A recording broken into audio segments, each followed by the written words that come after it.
La presse papier possède toujours un rôle déterminant dans l'attention aux tendances, l'information mode. Il y a évidemment de nouveaux titres qui ont été lancés récemment, ça a eu aussi un effet un petit peu de réveil pour toute la profession.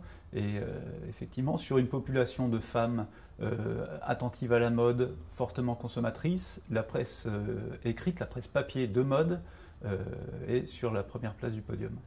La télévision, et vous en êtes un représentant, est un média généraliste et extrêmement diffusé à l'heure actuelle chez ces femmes. Donc je dirais que c'est un média qui aisément fournit une information sur la mode de manière très très large. Donc son poids s'explique essentiellement par la forte diffusion de ce média-là.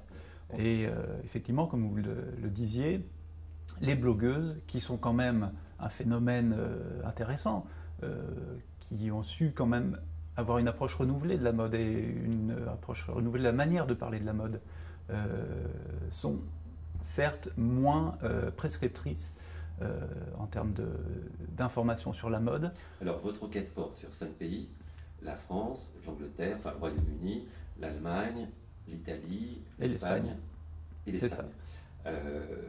Déjà, pourquoi vous avez arrêté votre choix à ces 5 pays? Alors, ces 5 pays sont finalement les 5 marchés principaux de l'Europe. Et ils donnent quand même, par leurs différences, par leur originalité, chacun, une vision assez large de ce qu'est l'Europe aujourd'hui. On a évidemment le clivage nord-sud entre une Europe plutôt ensoleillée, au goût pour la mode prononcée et puis au renouvellement rapide, enfin intéressée par un renouvellement rapide de la mode.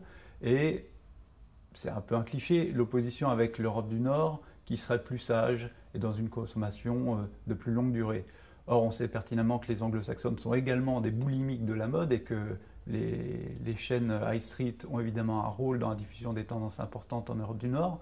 Donc on voit quand même que le clivage nord-sud n'est plus aussi pertinent à l'heure actuelle quand on parle de l'Europe.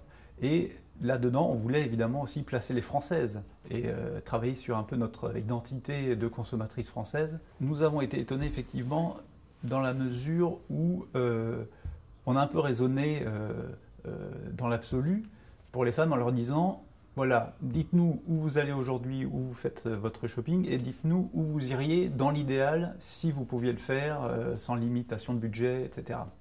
Et finalement, la surprise, entre guillemets, c'est de voir qu'il n'y a pas tant de différence que ça et qu'à l'heure actuelle, peu de femmes finalement changeraient le réseau de distribution, l'enseigne, la marque qu'elles achètent d'ores et déjà. Donc il y a une certaine forme de satisfaction à l'égard de l'offre de mode européenne. Donc c'était quand même un élément intéressant.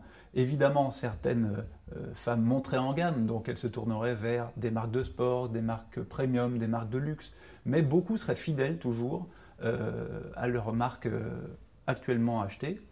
Et c'est également quand même quelque part le signe que peut-être la mode n'arrive pas toujours à gagner des parts de marché, entre guillemets, par rapport à d'autres produits de désir, que ce soit les nouvelles technologies, les tablettes, le portable longtemps, et qui a donc une certaine forme de satisfaction à l'égard de la mode dans la mesure où on ne voudrait pas forcément dépenser plus, monter en gamme, on est satisfait de l'ampleur actuelle du budget mode et même dans l'idéal, il ne changerait pas beaucoup parce que ce n'est pas forcément un domaine dans lequel on a envie d'investir beaucoup plus.